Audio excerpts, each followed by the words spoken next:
This practice focuses on the doshas. Doshas affect our energetic qualities in the yoga practice. If you're unfamiliar with them, I've provided some descriptions. If you're unfamiliar with doshas, I've provided links in the description. If you're unfamiliar with doshas, I've provided links in the description. In this practice, we'll discover which poses might influence and help you balance your doshas. We'll begin.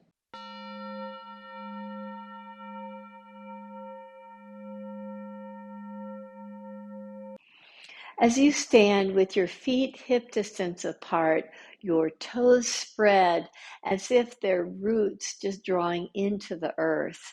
This grounds you nicely. For Vatas, or more sort of airy energetics, you need that grounding of Kapha, which is a very earthy quality. So as you root down from your pelvis to the toe tips, and draw energetically up from the toe tips to the pelvis, you feel that stability. Now let's do that with the upper body as well. Spread your fingers, draw in from the fingertips to the heart and down to the pelvis. You have this nice energetic quality of drawing in so that you can expand out. You have that sense of fullness. From Tadasana, step wide. One of the best standing poses for us when we have this airy quality, we don't feel grounded, are warrior poses. Virabhadrasana 2 is my go-to when I'm feeling so ungrounded. Turn your right toes out, bend your right knee, inhale, lift your arms up. Engage in the same way that we did in Tadasana. You're drawing in from your toe tips all the way to the pelvis, drawing in from the fingertips all the way to the heart and pelvis. From there, that engagement allows you to expand out so fully. You feel this nice opening of the chest. With the strength of the back leg, you can just draw a little bit deeper into the pose. The rooted quality of the back leg gives you freedom in the front leg. Inhale, rise up. Let's come to the opposite side. So turn your right toes in. Turn your left toes out. Look at the line up of the front heel to the back arch and bend your knee. In the same way, that rooting quality of your feet make you feel grounded and stable and steady. From there, expand fully into your Virabhadrasana 2 pose. Keep your back legs strong, soften more. Find the freedom in the front leg. From that steadiness of the back leg, you feel this nice anchored quality that allows you to stay in the pose. Enjoy your breath. Find more fullness in the breath. Root down through the power of the back leg to inhale and lift yourself up. Release your hands. Each of the warrior poses, warrior 1, 2, and 3, are really useful for Vata, for that airy sensation. They ground you. Step to the front of your mat. Step your left foot back. With your back heel rooted down, the back leg, just like it was in Virabhadrasana 2, is that grounded, that kapha quality. From that, you find freedom in the front leg. So as you bend your front leg, inhale, sweep your arms up. Take your hands nice and wide apart to open your chest. See if you can drop maybe a little bit lower in your pose and take your hands slightly further back. Exhale, release your hands and step your back foot forward. Take your right foot back. Root down through the back heel with the toes turned in quite a bit, almost like the back foot is parallel to the long edge of the mat. You root down first to gain that freedom in the front leg to take you deeper into the pose. You get this nice feeling of drawing from the calf muscle down to the heel and the back leg before completing your pose by reaching your arms up, spread your fingers, open your heart, take your hands even wider apart to just create this nice openness in the chest.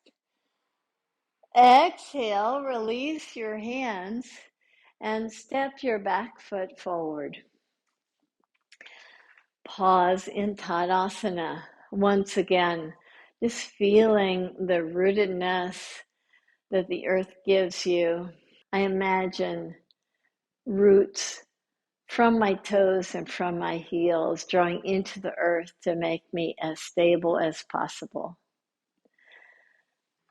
Let's now come to lie on our belly. When we get to the earth,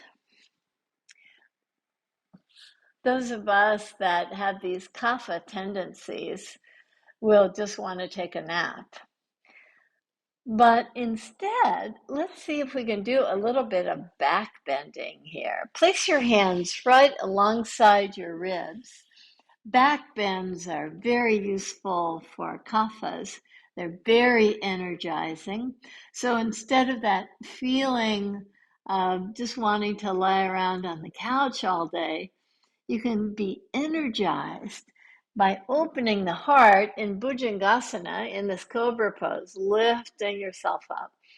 Exhale, soften. Do that 2 more times. Take the heads of the arm bones back and rise up. Exhale, soften. 1 more. Inhale, rise up.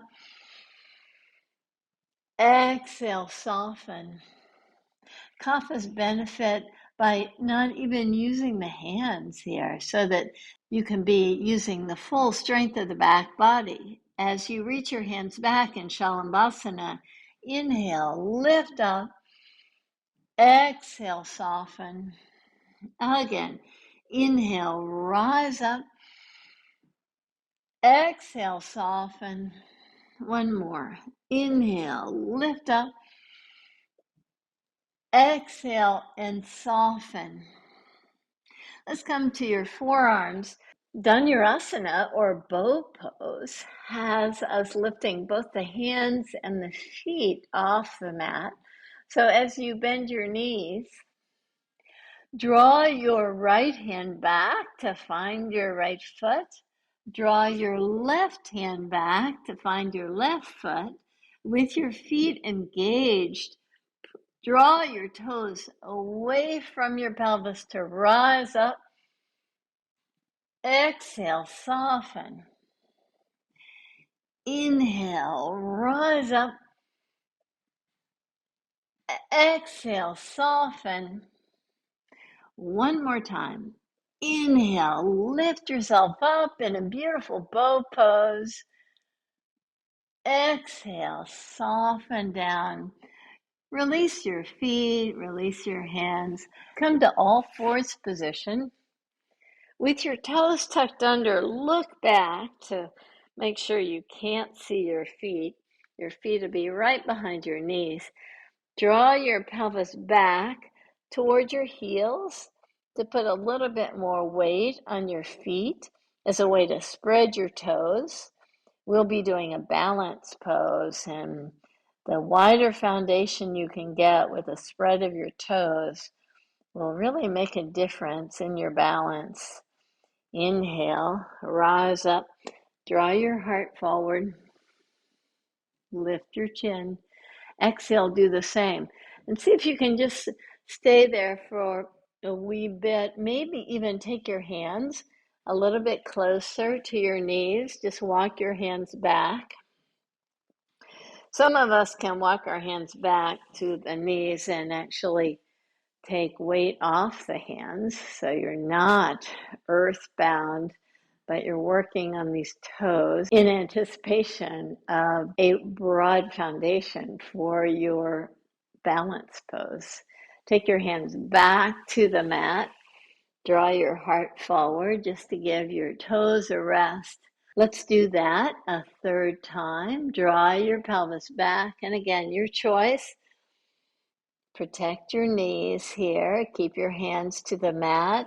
Or you can take a little bit less weight on the knees by moving your hands. Keep on working your toes so that you strengthen the arches in the feet as well as get a little bit more spreading to the toes. Release your hands down to the mat. From all fours position, take your hands a giant step forward to come to downward facing dog. Pause there. Now that your hands and your feet are plugged into the earth nicely, in this forward fold, you may find that these forward folds are really valuable for Pitta, for those times where you feel very fiery. For some of us, that's all the time. Observe yourself in this downward facing dog before taking your hands back to your feet, staying in a forward fold, very beneficial to those Pitta personalities, Uttanasana.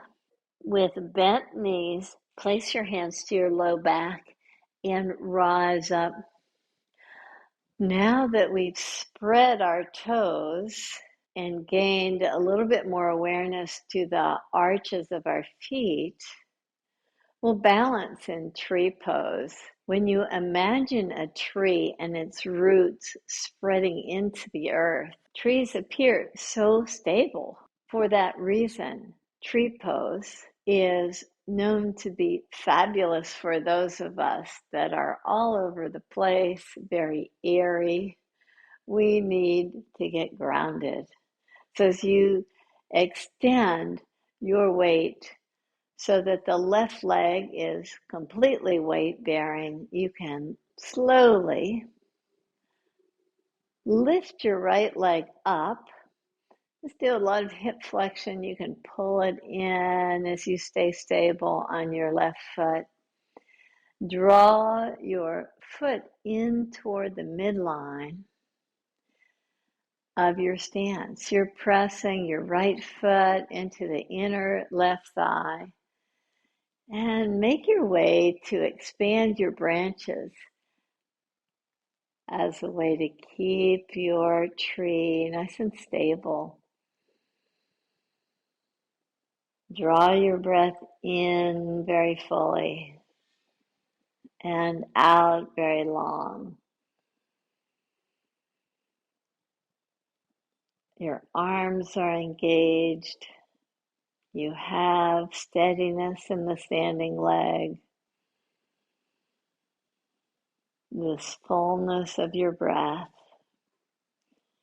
Exhale very slowly. Release your hands down.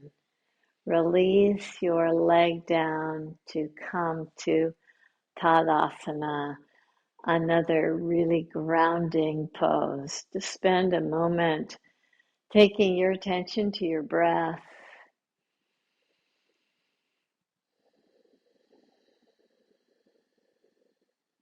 When you feel like the breath is very free and natural, see about taking your weight to your right leg. Engage your right leg really fully. Draw in from those roots that you've imagined spreading into the earth to stabilize the right leg before creating so much weight bearing in the right leg that you can lift up your left leg.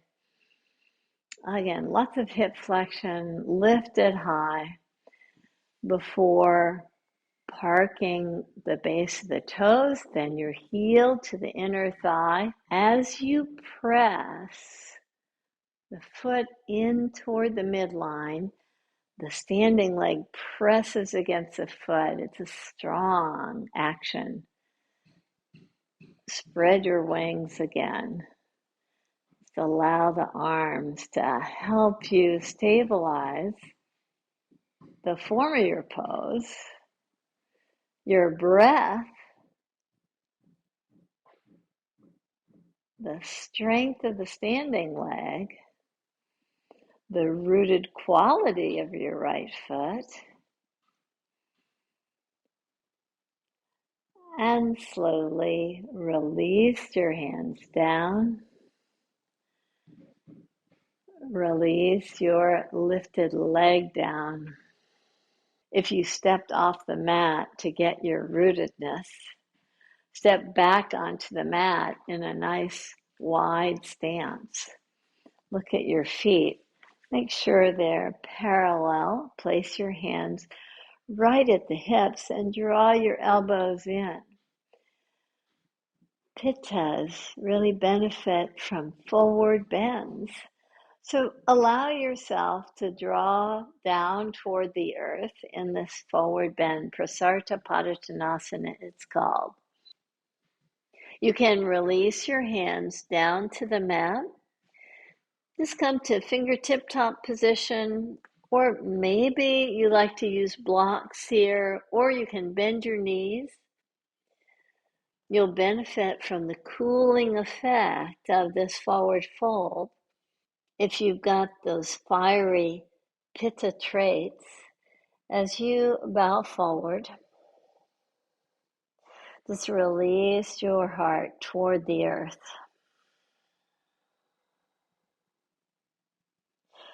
Bend your knees to place your hands to your low back and rise up. Now let's do that same pose with a slight variation, with a twist. Pittas also benefit from twists. There's a lot of fire in the area of the belly. Pittas benefit from balancing out the right and left sides in the twist. As you come forward into a forward fold in Prasarita Padottanasana with your hands to your low back, free your left hand to the earth. You can bend your knees slightly to do this. Draw your heart to look toward the right side here. Get a nice expansiveness. Use your left palm as kind of a level. Can you feel if the left hip is drawing down toward the earth more? Can you keep the hips level as you open the heart nicely?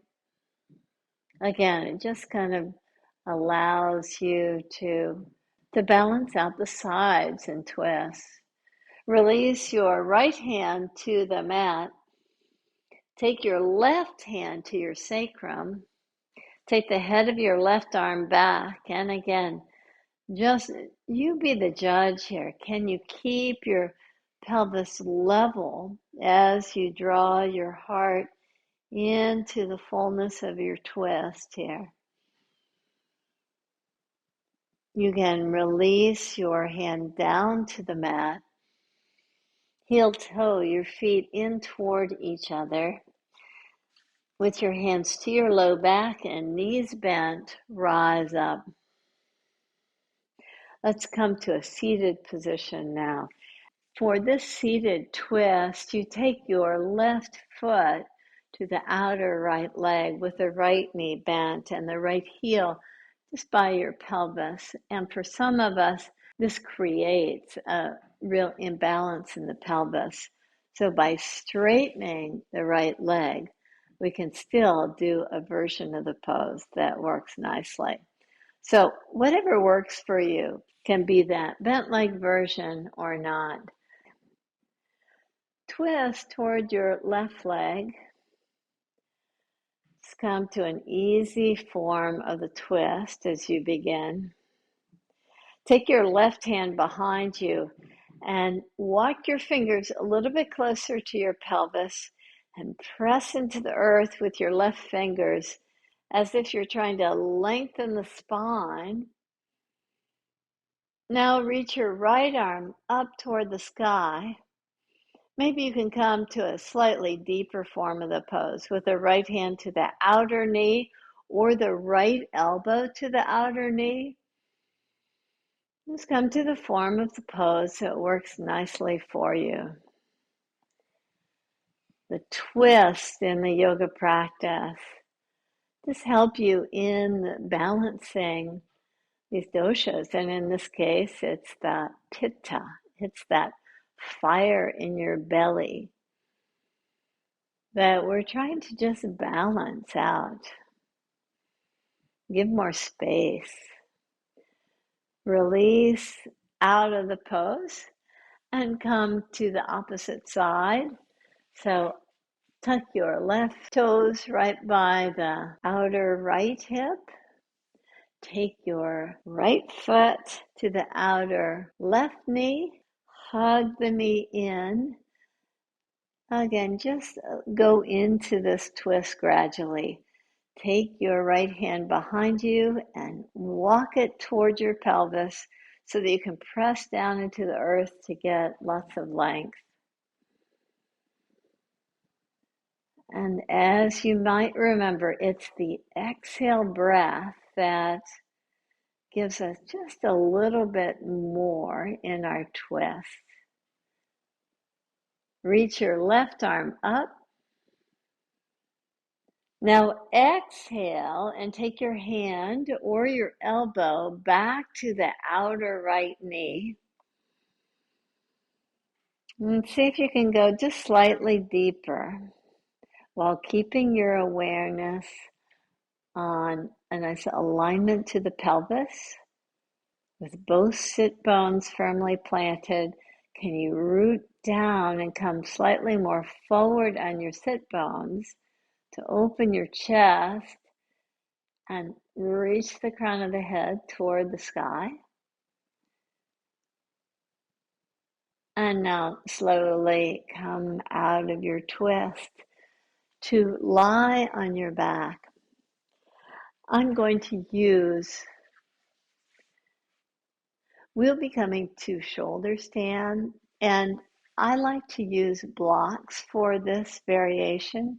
If your practice includes a regular shoulder stand, I always recommend using blankets for your shoulders so your neck has lots of freedom. Come to lie on your back with your knees bent. Lift your pelvis up and slide your blocks, if that's what you're using, under your pelvis.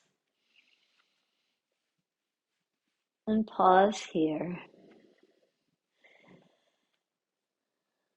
As you're ready, lift your feet up off the earth. Now the groundedness that the feet gave you, you find this kind of airiness. You find this Vata quality coming to play. And for those of us that are so grounded that we can't get off the couch some days, taking your feet up into the air gives you this sense of spaciousness, of air, of movement. It's a nice cooling pose. For those of us with kapha tendencies, shoulder stand is just a wonderful way to end the practice. So in this practice, we discovered various poses that we can do to balance our doshas. As you pause and reflect on those poses that resonated with a quality that you might see in yourself, that you might be able to incorporate more fully into your own home practice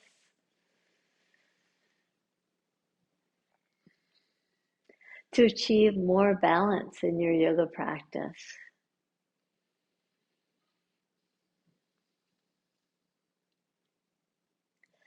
And as you're ready, you can slowly bend your knees to park your feet on the floor. We'll close our practice in Savasana. So as you take your pelvis to the earth and extend your legs, this pose is especially valuable for those of us that have many Vata tendencies. Having your body connect to the earth to feel so grounded.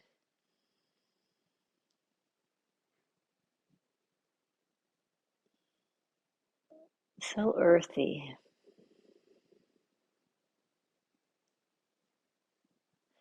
That connection gives you stability.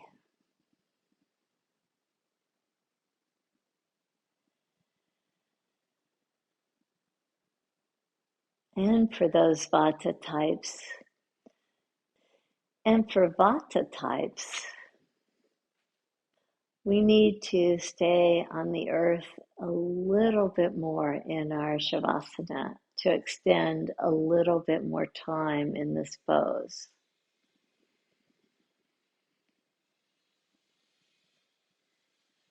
For Kapha, for those of us that have what feels like a predetermined attitude toward being on the earth, we need to go into the activities of our day.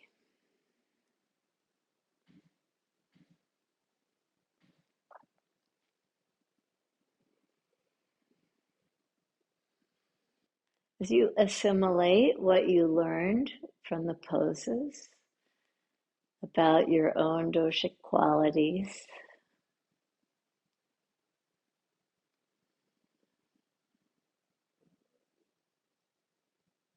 you allow the teachings to just resonate with you, to influence the way you come to the mat in your own practice.